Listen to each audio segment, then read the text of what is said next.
तो आप ये समझिए कि इस प्रकार का जहां पर इवन अगर आप में से जो लोग हिंदी साहित्य पढ़े होंगे तो निराला की वो प्रसिद्ध कविता आपको याद होगी ना, तुम तुंग हिमालय श्रृंग और मैं चंचल गद सुर सरिता, तुम विमल हृदय उच्छ्वास और मैं कांत कामिनी कविता।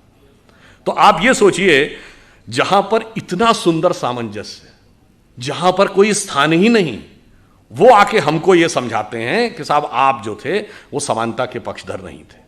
अब दूसरी चीज हमें क्या समझाया जाता है, जो विष हमें अपने दिमागों से निकालना है कि हम ज्ञान के नहीं थे, हम वैज्ञानिक नहीं थे, हम अवैज्ञानिक थे, हम इलॉजिकल थे। और जबकि फैक्ट ऑफ द मैटर है कि आप ये देखिए जितने बड़े बड़े विज्ञान की खोज हुई, अब उदाहरण के लिए मैं सिर्फ ये बताना चाहता हूं, ये अगस्त का महीना एक और चीज के लिए भी जाना जाता है। मैं सिर्फ आपको 2 उदाहरण दूंगा। एक, एटम बम का पहली बार प्रयोग 6 अगस्त को हिरोशिमा पे हुआ था। Who was considered the father of the atom bomb? Robert Oppenheimer. और जब 16 जुलाई 1945 को अमेरिका में बिकनी हिल पे पहला एटम बम का सक्सेसफुल प्रयोग हुआ था, उसको देखने के बाद रॉबर्ट ओपेनहाइमर ने पहला शब्द बोला था कि मुझे भगवत गीता का वह श्लोक याद आ रहा है जिसमें भगवान ने कहा है यदि सृजन मैं हूं तो विनाश भी मैं ही हूं। वह वेद और गीता को पढ़ता था। कौन? Father of the atomic. और आजकल फिल्म चली हुई ना रॉकेटरी, आप में से बहुतों ने देखी होगी। सबसे कठिन विषय विज्ञान का किसको माना जाता है? Rocket science. अब आपने कभी सुना है कि father of the rocket science किसको कहा जाता है?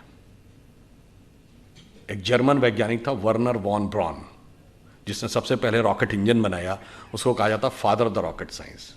और वर्नर वॉन ब्रॉन का जो गुरु था वो एक जर्मन साइंटिस्ट था जिसका नाम था हर्मन ओबर्थ। और हर्मन ओबर्थ ने यह कहा है कि वो ज्ञान के लिए वेद और उपनिषद को पढ़ता था। यह बात जानते हैं कहां लिखी है? एक यूरोपियन साइंटिस्ट है इरिक वॉन डाइकन, जिसने अपनी किताब चैरियट्स ऑफ गॉड में लिखी है।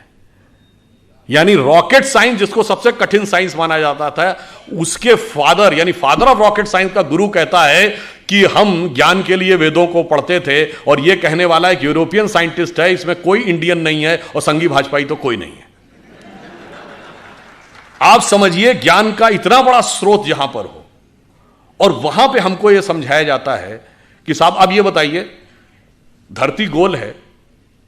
ये क्या कहा जाता है कि साहब पहले यूरोप वालों ने हमको बताया कि धरती गोल है, जबकि मैं किसी के भावना आहत नहीं करना चाहता, पर लिखा तो वहां किताब में आज तक है कि धरती चपटी है और धरती स्थिर है। खैर कोई बात नहीं, हमारे यहां ज्योग्राफी को हिंदी में क्या कहते हैं?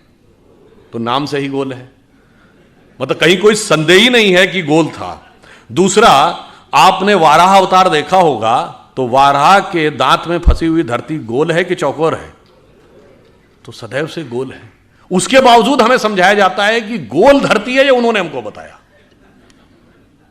इसलिए मैं आपसे कहना चाहता हूं कि इतना ज्यादा हमारे दिमागों में विष भरा है, हमें कभी यह बात समझ में नहीं आती है कि विष किस किस करीने से भरा गया है। अब वो सिर्फ ऐसा नहीं है कि पाठ्य पुस्तकों से भरा गया है, अरे वो हमें लेखों से, कहानियों से, फिल्मों से, सबसे हमारे दिमाग में भरा गया है। और वो इस ढंग से भरा गया है कि हमें तो पता भी नहीं लगता है कि ये कब हमारे दिमाग में इम्प्रिंट कर दिया गया। जैसा कि मैं पहले भी कई बार बोल चुका हूं, 1970 के बाद की एक फिल्म बताइए जिसमें भगवा वस्त्रधारी पॉजिटिव रोल में हो।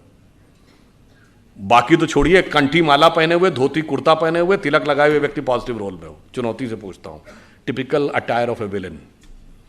और छोड़िए, पूर्ण भारतीय वेशभूषा की महिला, यानी जो सिंदूर भी लगाए हो, बिंदी भी लगाए हो, मंगलसूत्र पहने हो, साड़ी पहने हो, वो एक दुष्ट सास या भाभी होगी।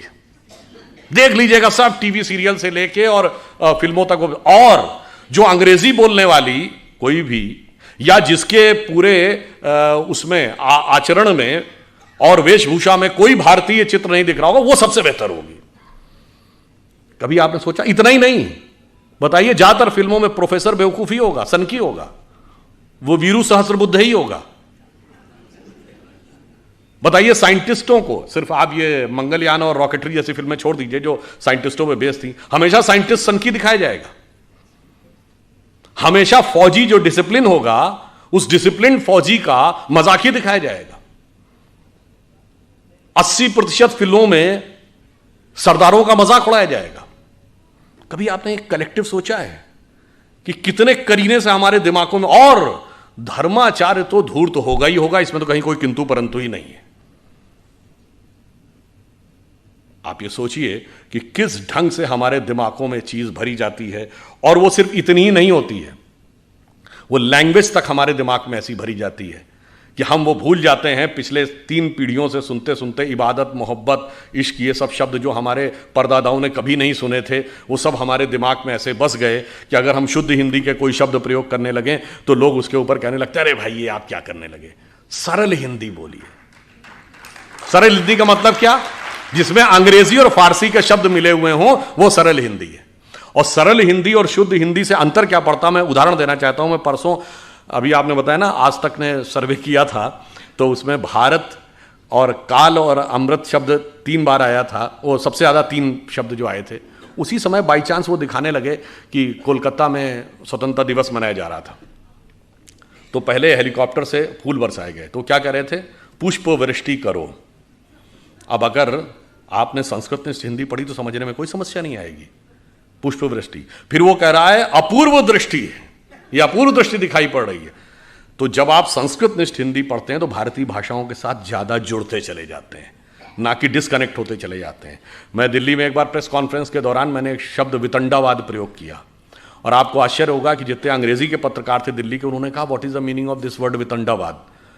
और ये मेरे लिए आश्चर्य का विषय था कि तमिलनाडु और आंध्र प्रदेश के पत्रकारों ने कहा कि तेलुगु और तमिल दोनों में वितंडवाद शब्द है, और उसी अर्थ में जिस अर्थ में हिंदी में प्रयोग होता है। अब बताइए, शुद्ध हिंदी बोलने से आप भारतीय भाषाओं के नजदीक जाते हैं कि दूर जाते हैं? आप मुंबई जाते हैं तो क्या लिखा रहता है, छत्रपति शिवाजी अंतर्राष्ट्रीय विमानतल, और हिंदी में हवाई अड्डा। हवाई अड्डा बेहतर हिंदी, विमानतल। आप शुद्ध हिंदी पढ़ेंगे तो विमानतल में कोई समस्या नहीं आएगी। हम कहते हैं अस्पताल, वहां लिखा रहता है रुग्णालय। रुग्ण का मतलब रोगी होता है। आप अगर संस्कृत निष्ठ हिंदी पढ़े होंगे तो आपको कोई समस्या नहीं आएगी। और ये मैं आपको एक उदाहरण भी बताता हूं। जब सुषमा स्वराज जी थी तो एक बार हमने उनसे पूछा कि आपने इतनी जल्दी कन्नड़ कैसे अडॉप्ट कर लिया, आप कन्नड़ में भाषण कैसे देने लगी थी? तो इससे पहले कि वो बोलती, उनके पति ने कहा कि इनका संस्कृत का बेस बहुत स्ट्रांग था, तो सबसे पहले कन्नड़ में बहुत सारे शब्द जो संस्कृत के हैं उन शब्दों को पिकअप किया और उनको केंद्रित करके भाषण का निर्माण किया, और उसके बाद भाषण लिखा देवनागरी लिपि में, और उसके बाद उन्होंने बहुत जल्दी अडॉप्ट करके बोलना शुरू कर दिया। तो आप सोचिए कि यह भाषा किस ढंग से जोड़ती है, और भाषा किस ढंग से आपके दिमाग को पल्यूट भी करती है।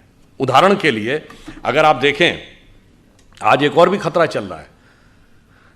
आज आपने देखना शुरू नहीं किया कि हर टीवी एड में भी ये छोटे छोटे बच्चे, 7 या 8, 9 साल का बच्चा अपने माँ बाप को ज्ञान देता है।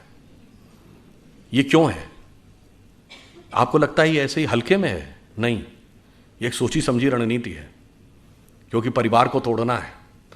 तो 10-15 साल के बाद वही तो जाएंगे जो कहेंगे कि नहीं, हमें ही सब कुछ पता था, हमारे माता पिता को कुछ नहीं पता था। जैसे मैं ये एक उदाहरण भी आपको देना चाहता हूं, ये बात मैंने एक बार पहले भी बोली है। अभी हरनाज संधू को मिला है मिस वर्ल्ड का पुरस्कार, वरना इससे पहले 1994 से 2003 के बीच में ढेर सारी भारतीय लड़कियों को मिस वर्ल्ड, मिस यूनिवर्स मिला, उसके बाद गायब हो गया। यानी सुंदर लड़कियां ना 1994 से पहले पैदा होती थी, ना 2003 के बाद। ये आपको लॉजिकल लगती है बात? नहीं जी, 1991 में नई अर्थव्यवस्था आई, भारत के पास इंफ्रास्ट्रक्चर नहीं था, तो कहां से पैसा आएगा? क्योंकि ना हमारे पास फिजिकल इंफ्रास्ट्रक्चर था, ना फाइनेंशियल इंफ्रास्ट्रक्चर था। तो बाकायदा कोलंबिया यूनिवर्सिटी का एक रिसर्च पेपर है कि बेसिकली पैसा कहां से आएगा मार्केट में। तो उस समय ये आया कि जो भारतीय परिवार हैं उनकी जो एवरेज सेविंग है 19 से 20% है। यानी एक औसत भारतीय परिवार लगभग 20% अपनी आय का बचाता है। अब वो उसमें से अगर हम 10% निकाल के मार्केट में ले आए तो मार्केट में इनिशियल फ्लो ऑफ मनी आ जाएगा। अब ये रिसर्च किया गया कि वो बचत के लिए सबसे ज्यादा प्रेरित कौन करता है, तो उसमें कहा गया कि घर की महिला सबसे ज्यादा प्रेरित करती है कि पैसा बचा के रखो। अब कहा गया कि जो नेक्स्ट जनरेशन की जो महिलाएं हैं, यानी लड़कियां जो आज हैं, उनको किस तरीके से इंटरनेशनलाइजेशन और मार्केट के अंदर जो खर्चा होना है उसकी तरफ हमें प्रेरित करना है। उस तरफ घुमाने के लिए ये सब कुछ हुआ और अचानक बंद हो गया। और विष कैसे आपके दिमाग में फैलता, मैं भी एक छोटी सी बात बताए दे रहा हूं। जैसे हम सब कहते हैं कि एक अंग्रेजी का शब्द है everything is fair in love and war. इसका हिंदी क्या है? जंग और इश्क में सब कुछ जायज है। ये हिंदी का कोई भी शब्द नहीं है। जंग हिंदी का शब्द है ना, इश्क हिंदी का शब्द है ना, जायज हिंदी का शब्द, सब फारसी के शब्द हैं।